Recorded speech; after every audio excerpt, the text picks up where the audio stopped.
Now it's working.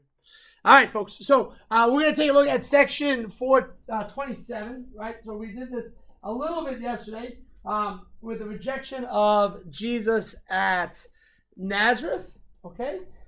So if we just remind ourselves, Nazareth is important to our story for what reason, right? Where we have seen the town of Nazareth before, right? There you go. That's his hometown. That's where he grew up, right? And so Jesus now is returning back to his hometown, all right? And he's has some prominence now, right? He's becoming more and more well known. He's a rabbi. He's got followers. He's got disciples, right? And the problem with going back to your hometown is that people want to judge you who you are based off of who you were. Does that make sense? Right? They want to make a judgment about you, right? Now, in the present, based off of who you were when they knew you as a kid growing up.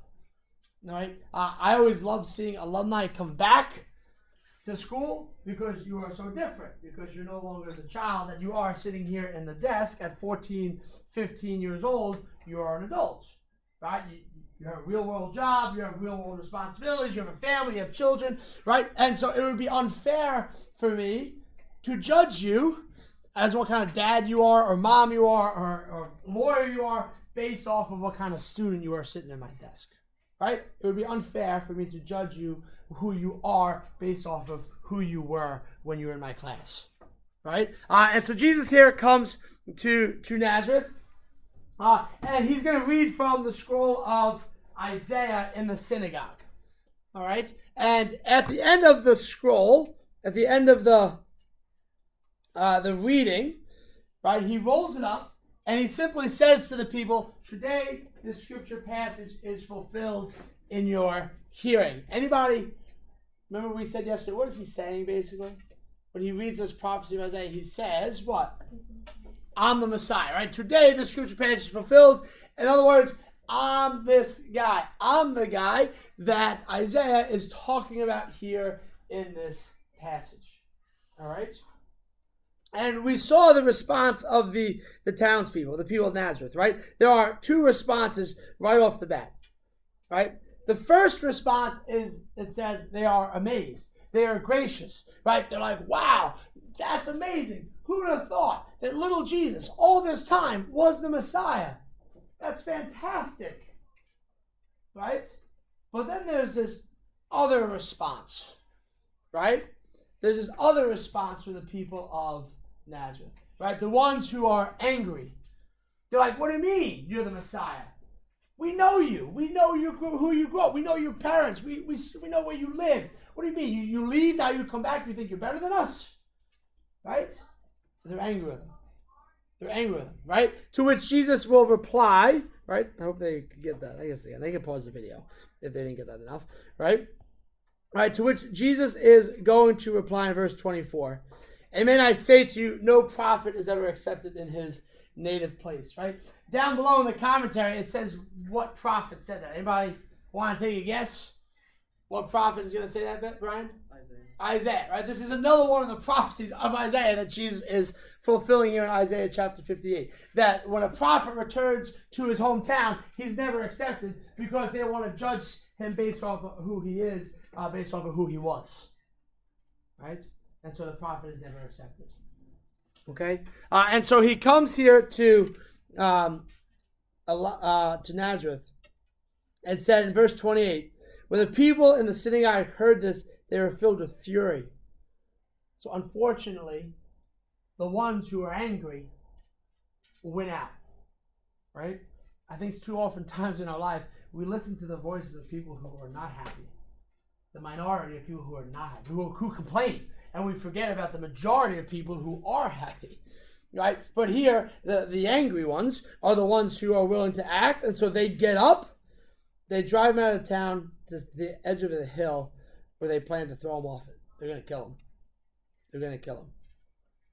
Right? And on verse 30, I got no explanation for verse 30. I don't know how this could possibly be. Right? Imagine I make fun of somebody in the class, you all get all angry, and you're gonna kill me. My back's up against the wall, I'm on the chalkboard, you're all gonna kill me, and I'm just like, yeah, no. And I just walk through the middle of you. No big deal.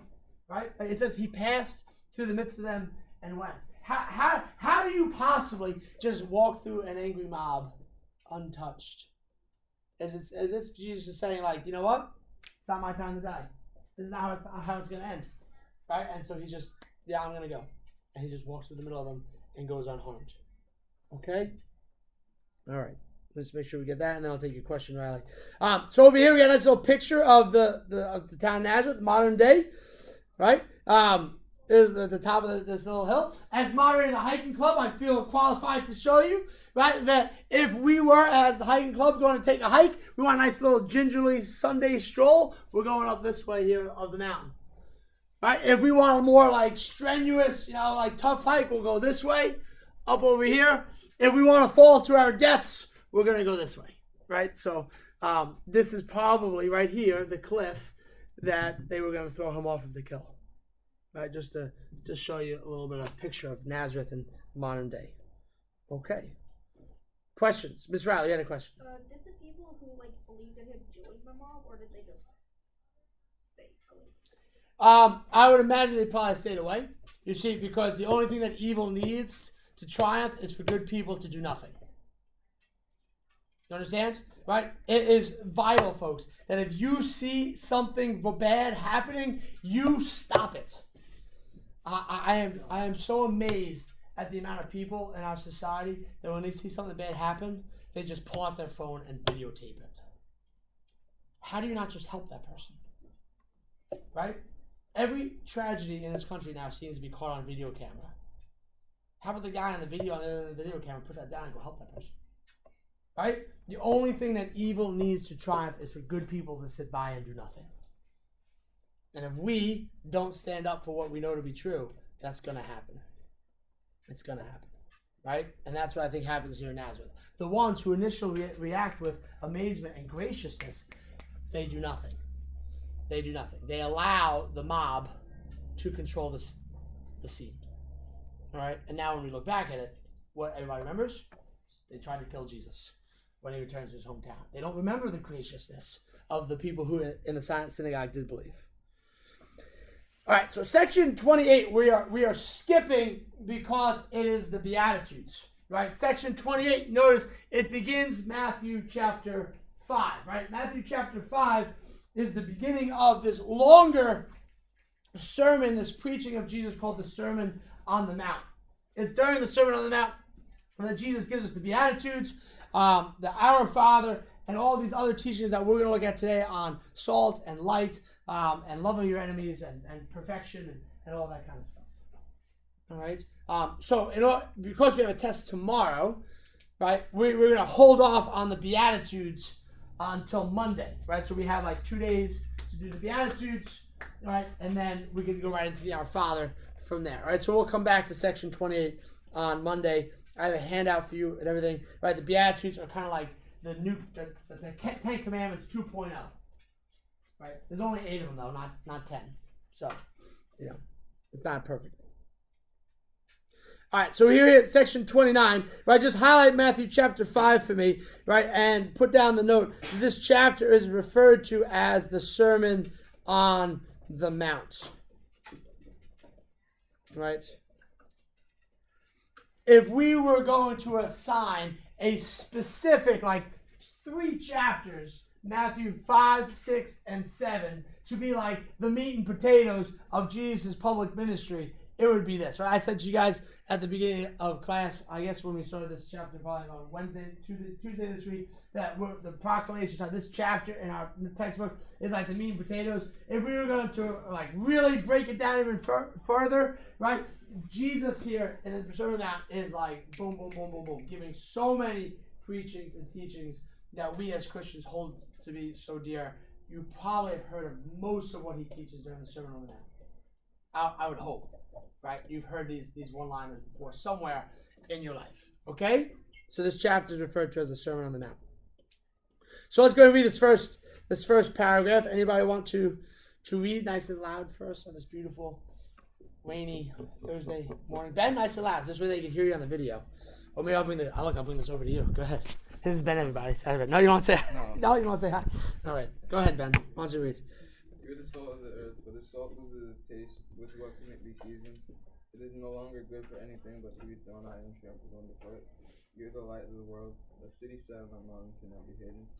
Nor do they light a lamp and then put it under a bushel basket. It is set on a lampstand, where it gives light to all in the house. Just so your light might shine before others, that they may see your good deeds and glorify your heavenly Father. All right, excellent. Right, so you got two sayings here. You are what, and you are what? What is that? You are what's the first one? You are what? Salt. You are salt. You are the salt of the earth. Right. Let's look at that one first. What does it mean to be the salt of the earth? Right? Because Jesus, if salt loses its taste, what can it be seasoned? You are literally useless, right? If you lose your taste as salt. So, guys, what is the purpose of salt? What are the two things, right, that salt is used for most commonly? Chase? Well, let's talk about salt, specifically. You would use salt to preserve, as a preservative, right? You ever like make pickled anything? Pickled onions, pickled cucumbers, which we just call pickles, right? Pickled lemon. What do? You put a lot of vinegar and salt in the mixture so that it preserves, right, that food, right? Before there is refrigeration, they would salt meat. You ever wondered why in the butcher shop you walk in the butcher and all like the fresh steaks and chicken is in the refrigerator, but all these pepperonis and salamis are hanging from the ceiling like out in the open? You ever wonder that? They're so highly salted with all the preservatives that they ain't gonna go bad. You can leave a pepperoni hanging out no bad all day long for like a year and it's still good, right? They're so highly salted. So salt is used as a preservative. It's also used for what? It's also used for seasoning, for taste, right? It's used for taste. All right? And that's the idea. Right? Well, there's a did you know. Here was the did you know. Over here. Here you go. Salts. Right? It's preservative and for taste. All right? So look at the commentary here. By Jesus is saying kind of two things here. When he calls you the salt of the earth, he is saying, number one, you are meant to preserve the world. It's kind of like what Chase was saying, right? From moral decay. Right? It is our job, right? Going back to Nazareth, right? It is our job to be the ones who speak up when we see injustices happening. When we see something wrong taking place, it's not okay to be silent. As followers of Jesus Christ, we have to preserve the world from moral decay. Right? We have to fight for what we know to be true. All right? How do we do that? Right? By living the commandments, living the Beatitudes, right? By committing ourselves to a life of prayer, having God important in our lives. Right? And then also, we have to season the world. Right? Let me give you this. Don't ever, if you go to somebody's house, don't ever add salt to something before you taste it. It's very rude. Did you know that? Right? It's very rude to just take the salt and meat before you even taste it. And just, because what are you doing? You're assuming that the person who cooked the food has not actually properly seasoned it. And that it's going to be bland. Right? My wife, if we have like a chicken, like a rotisserie chicken, something like that, I'm a big gravy guy on my chicken. You feel the same way? No, anybody? Nobody? My wife does make a good gravy, but she often rushes the gravy when we make the rotisserie chicken. And so I always preemptively get the salt ready. But I always try it first, right? Because, right, it's going to be a little bland. She doesn't have enough of it. And now you put some more salt on, right? It's fantastic, right? Much better. Okay? But it's meant to season. We're supposed to be people of joy. Right? Nobody wants to follow Jesus if you're like, yeah, your mind's miserable. Right? Nobody wants to follow you. Right? We're supposed to be people of joy, right? Have a good time. That's what being a Christian is all about. Okay? And so we're supposed to preserve, but we're also supposed to season. Okay? People should know that we're followers of Jesus by the way we live our lives. I mean, that's what you guys. Right? Through the joy that you exude in your life, right, through every experience, and by the graciousness with which you treat other people. All right, go back to the other one. You are the light of the world. What does that mean? What does that mean? You say you are light. David, what does it mean since you're sleeping in the back? What does it mean? What does it mean to be light?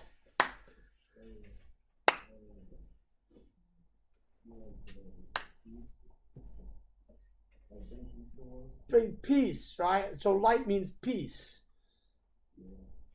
Yeah, right? What does it mean to be light, folks? Yeah. Like shine and bring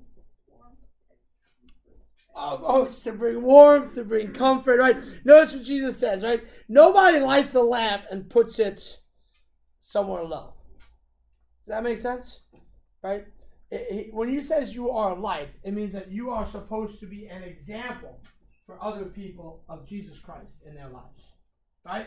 I'm a big fan of Yankee Candles. Huge fan of Yankee Candles. I love Yankee Candles. Definitely my guilty pleasure. Right? I get the mailings for them, watch for sales. Like I'm already buying my Christmas candles now because they're so much cheaper now than in the fall when it's Christmas season. Everyone's thinking about Christmas candles. So like right now, the balsam cedar candle is on sale on Amazon for like $15. Stock up on it now because it's going to be jacked up to $35 once Christmas time comes. Right? I'm a big Yankee Candle fan. When I light the Yankee Candle in my house, I always place it where? Somewhere high. Right, like either on a table or on my fireplace mantle, right, so that the lights that comes from it, right, will light the room a little bit, and also the scent of the beautiful heavenly scent that comes from the candle will flourish throughout the whole home, right, and the whole house will smell very nicely, right? You don't put it under the table. I don't light it and then like hide it somewhere in the corner. No, you leave it out for all to see, right? And that's the idea. When it says you are light, Jesus is saying that it is your job to be an example of Jesus Christ to other people, right? That the way you live your life, right, is so important because you may be the only gospel somebody ever reads. Aha. Think about that. Right? A lot of people that will never pick up a Bible in their entire life. But you're going to claim to be a Catholic. You claim to be a Christian. And so if you walk around treating people like garbage, their only impression of a Catholic or a Christian is that, oh, those people must treat people like garbage. Right? But if you walk around and you treat people graciously, lovingly, fairly, justly, then they're going, wow, what's going on with those Christians? What's going on with those Catholics? Right? They got something that I want. Right? That's what it means to say you are light. Luke, how are we doing on time here? Oh, I got 2 minutes. All right, last one here, 17. Let's take a look at 17. Who would like to read? Anybody? All right, go ahead. Do not think that I have come to abolish the law or the prophets. I have not come to abolish but to fulfill. Amen, I say to you, until heaven and earth pass away, not the smallest letter or the smallest part of a letter will pass from the law until all things have taken place. Therefore, whoever breaks one of the least of these commandments and teaches others to do so will be called least in the kingdom of heaven. All right, perfect. We're going to pause there, right? Jesus is saying in verse 17, I did not come to abolish the law, I have come to fulfill. And we're going to see really what this means on Monday with the Beatitudes and the Our Father, right? Jesus is saying his purpose is not to abolish, is not to get rid of everything that Moses and the prophets say in the Old Testament. He's here not to abolish, to get rid of it, but actually to fulfill, to build upon it. Think of it like this. The foundational laws that we believe, foundational principles that we believe are those things in the Old Testament. The Ten Commandments, guys, are like foundational ways to live your life. Committing your life to God, right, to those first 3 commandments, right, and how you treat other people and those following 6 commandments, or 7 commandments rather, is so important. That's foundational. But Jesus, like, I'm not here just to abolish. I'm here to fulfill. Meaning, it's no longer okay for you just not to kill somebody, right? I gotta be honest. It's been pretty easy in my life not to kill people. Right? I've made it 38 years so far. Haven't killed anybody yet. It's been fairly easy. Would you agree? Right? So far, you guys are only 14. It's been fairly easy so far, right? Right? But you know it's a lot harder? She's like, it's not okay just for you not to kill. You have to love. You have to love. Now, that's hard. That's hard, right? I gotta love that person who's constantly grinding my gears and annoying me and saying nasty things and coming after me, right? Like, that's hard, guys. Right? And that's what Jesus said when he says, I'm not just here to abolish, I'm here to fulfill. We're gonna take the 10 Commandments and we're gonna explode them. Right? Like expand upon them. Make them mean so much more. All right? That sound good? That last one about love of enemies, we'll save that for Monday. That's not on your test on Friday. All right? because that comes with the perfection thing. So we'll go from there. Okay. Any questions, comments, concerns about this?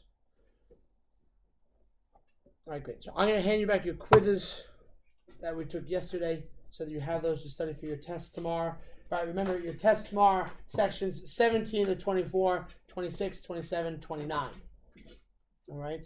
The written section, what's the written section? Anybody remember? Ben? John 3:16. Right? It's very easy. One sentence. Oh, one sentence. I'll give you 6 points for writing one sentence. Look at that. What a nice guy I am. All right. Anything else? No? Okay. Very good. So let me turn the video off. Right, everybody in class, have a wonderful day. You can use the rest of the time to study. All right. Enjoy your day. Moran out.